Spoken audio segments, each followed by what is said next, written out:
Let me assure you, I've said it before, let's leave the issue of election. I'll assure you that what we are doing,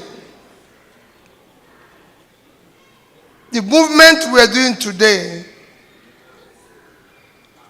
those who are in charge of election in Nigeria will have no alternative than to do the right thing.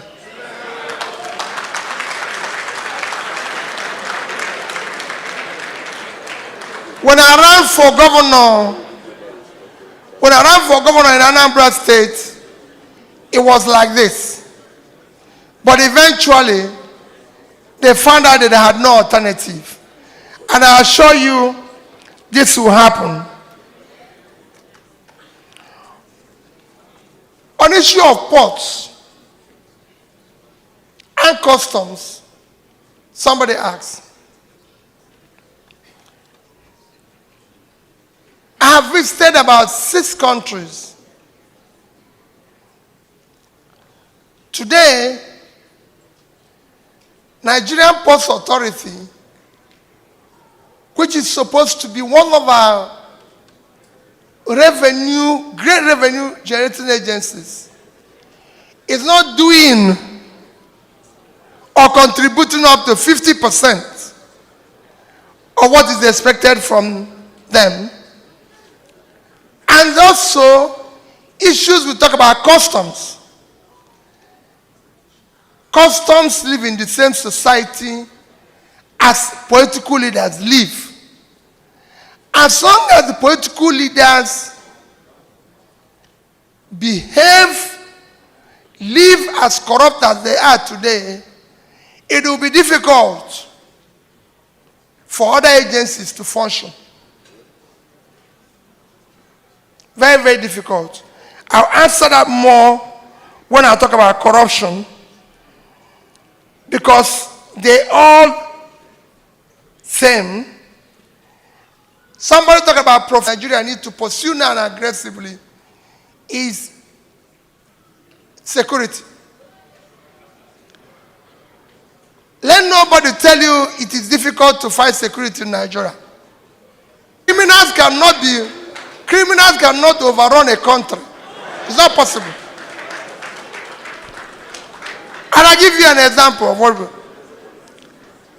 in South America, all over South America, from Brazil to Mexico to Colombia, I want to give places that are near to you.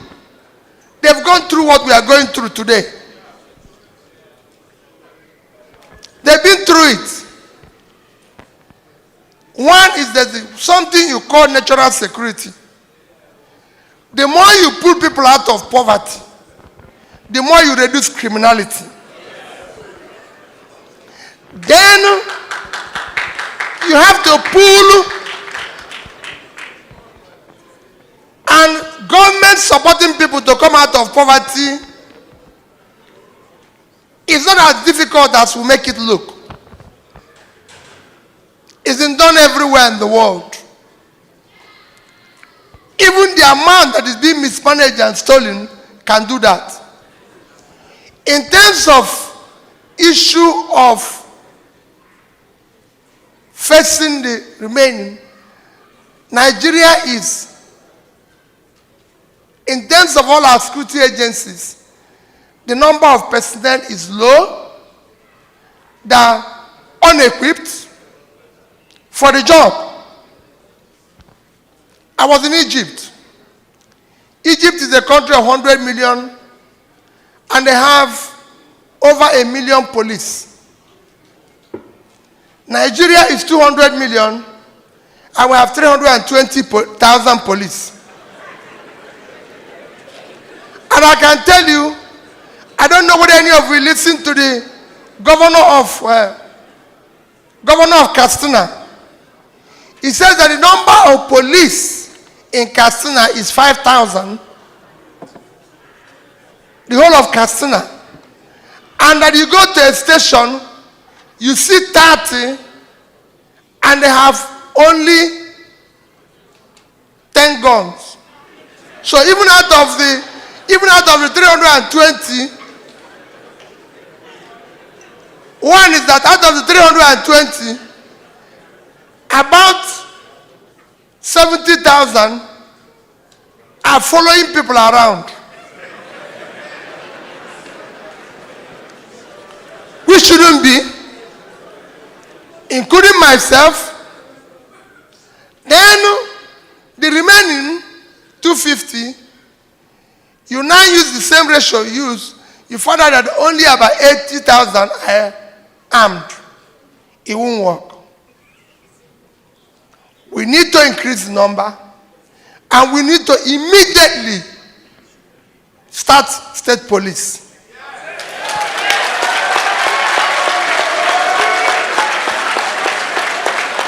There's no reason why we should not have community policing. We want to secure the place. So what is the fear of not having police all over the place? We need multi-level policing. That's what happens in every society. So it is not, so professional. Be rest assured, I can tell you, we can't talk about, we don't want you to come home. Professional, I don't want you to come home. We don't want the foreign investor to come or anybody. Everybody coming home or anybody coming to invest, even if the profit is 200%, you have to be alive to enjoy your profit. You're not going to die, no? So, we must secure the place. It is number one item. And I assure you, I've been through it before. This one will not be different. Issue of Abacha loot and corruption. Let me tell you about me and looking at the past. There are things that I say people don't like.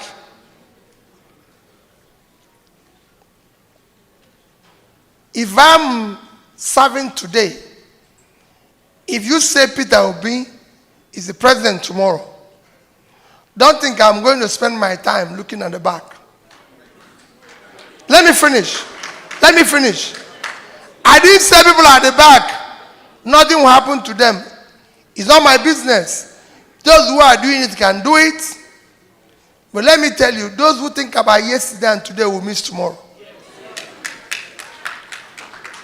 God gave us eye for the front. Nigeria is too huge with too much talent to deal with the future. I've served as the governor. Anybody who tell you there's corruption, anywhere you see corruption, those in leadership are involved. If you, the leader, is not stealing, your family, your wife and children are not involved, those around you are not involved, you reduce it by 70%. And I've challenged everybody. And I'm challenging you. Go to Anambra State for the 8 years I was governor and show me what is missing there. Because the way it works is that you add your own. When you put your own, the commissioners or the ministers will put their own. The permanent secretary will put their own. Everybody will continue to put their own. So when it comes back to you to approve, you can't say no because your own is there.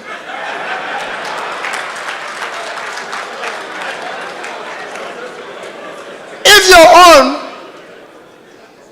your own is not there, it's impossible.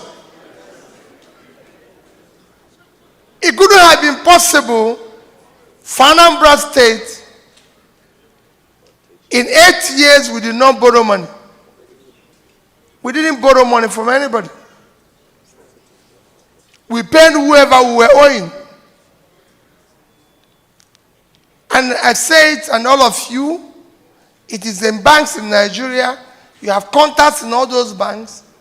It would have been possible for me to leave office, leaving $150-something million, and over 30 billion naira. You know, there are monies nobody said I should keep them. So if you're not stealing, and that goes with what I'm saying about cutting the cost of governance. The cost of governance in Nigeria is totally unacceptable. It is not possible. There's no way. If you wake up tomorrow morning and anybody sees the Prime Minister of Canada in 30-something vehicles on the road, I don't think he will remain the next day. Will he? That is the crisis we face.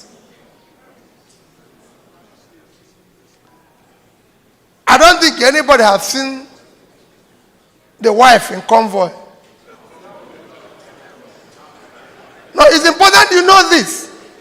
This is the crisis we face. I face it as a governor, and these are the waste we want to curtail.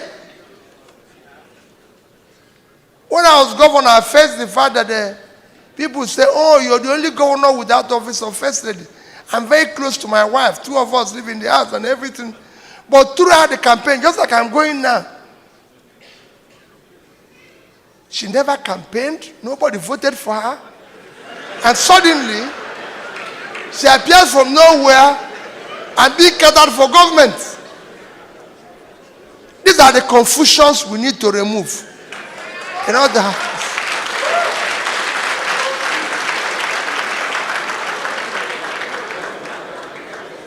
Issue of National Assembly. You're talking about National Assembly. Let me tell you. National Assembly is not a problem. I governed Anambra State without having one member of House of Assembly from my party. Initially, it was a difficult one. When they realized where I was going, everybody, the society took over. I can assure you, National Assembly will not be a problem. When I put what I'm going to do for the people of Nigeria on the table, they will have no alternative than to follow it, or Nigerians will.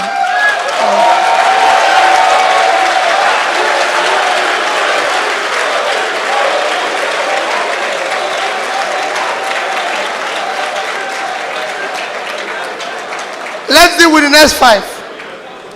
All right. Thank you, Your Excellency. This question is from Yo-Yo Common Sense Sister. What is your policy for gender equality? Women having access to credit, more opportunities in political offices, and educating the girl child in Nigeria and its impact on the economy. This is from Buki Ojo.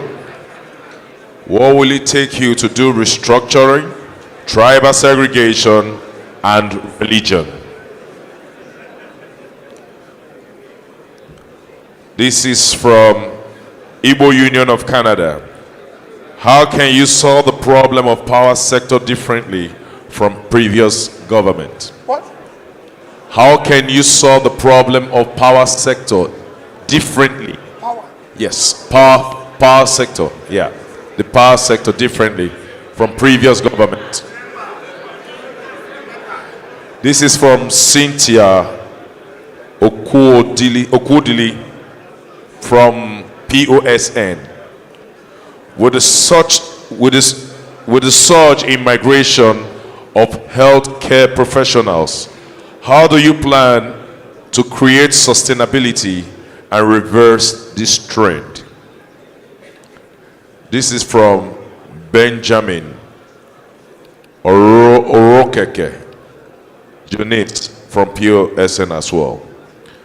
With the loading rate at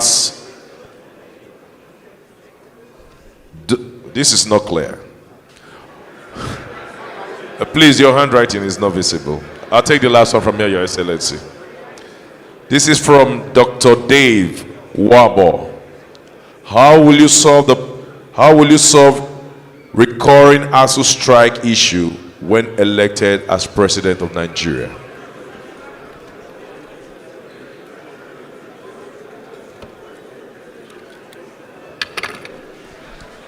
Okay.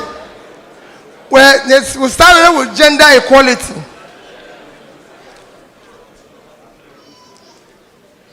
It will surprise you that I will say what I'll do, and I'll give you an example of where it's happened before.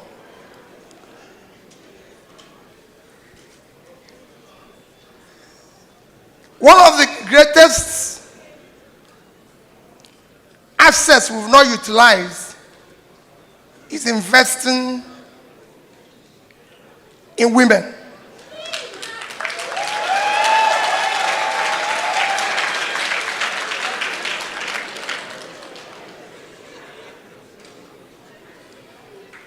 If you invest, men, I'm telling you, this is very serious.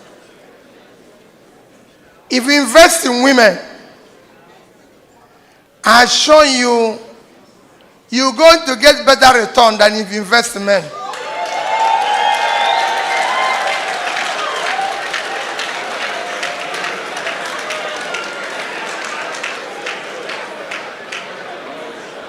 Because why? Women will always care with whatever they make. Of course, I don't need to tell you about my own success as governor.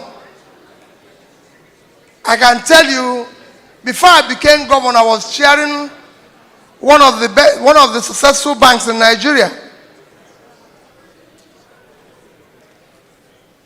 My people I work with are here. Our treasurer was a woman. Our risk officer was a woman. And I'm the chairman.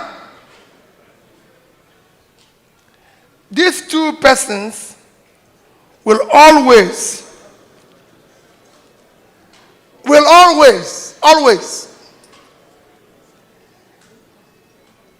tell me when I'm wrong. Because as a leader, the greatest thing you need, one is that as a leader, learning and leading is inseparable. As a leader, you don't know everything. If you see anybody that knows everything, he's an idiot. Don't go near him. So you must listen. As governor, I can tell you it was more visible. Everybody that knows me know that as governor, my chief of staff was a woman. The pansec in my office, woman. Head of service, woman. Commissioner for finance, commissioner for education. In fact, it's just not any of you who have known me closely or watched what I did will tell you that it wouldn't have been possible without people like Mrs. Wandu, Stella Okuna, and this. You can't say anything wrong in where my chief of staff is. Never. She will not allow it to go. She will tell you, no, no, no. You can't do this. And all women. Until today, that's how they are. In fact, every now and then, everybody knows they're coming to a meeting and say, it's time to sack all of it. They are ready to go. So it is important when we talk about gender equality, we should actually invest in women and give them the responsibility. I think that even the Nigerians have had enough of men. Now we probably need a woman to solve the problem. Single-handedly, Ngozi Iweala was begging and crying to all of us as governors. To what we are going today, she saw it coming. She was crying. Go and read her book. Fighting Corruption is Dangerous. She was begging us when we had over 20 billion naira in sovereign wealth fund, in SS crude account. He said, allow me to save this money And I'll be able to build up to 50 billion in that account, and we have reserve of 50 billion, the country will be stabilized. The governors refused. All of us refused. All of us. But I must say, the book is very clear, page 61, it was very clear. It said, Governor Obi, who supported saving, was not supported by his colleagues. Every country in the world saves. Every human being saves for the future, except Nigeria.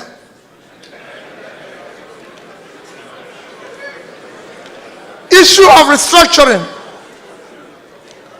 Well, somebody asked about restructuring. I just talked about state police. One of the greatest and the most important thing about restructuring is security. I believe in it.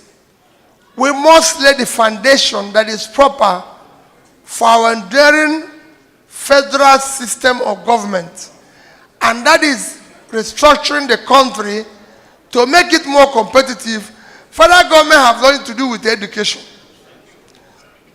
It's waste of everybody's time. All these have cut-off points, have this and this. No. You're wasting everybody's time. If these people want to go to school, they go to school. If these people don't want to go to, it's their business. We must deal with all those issues and make the country more competitive. Power sector. Let me tell you, power sector is one place that I look at and I tell you there's something wrong with Nigeria. Nigeria generates and distributes about 4,000 megawatts of electricity. Biggest country in Africa, and they generate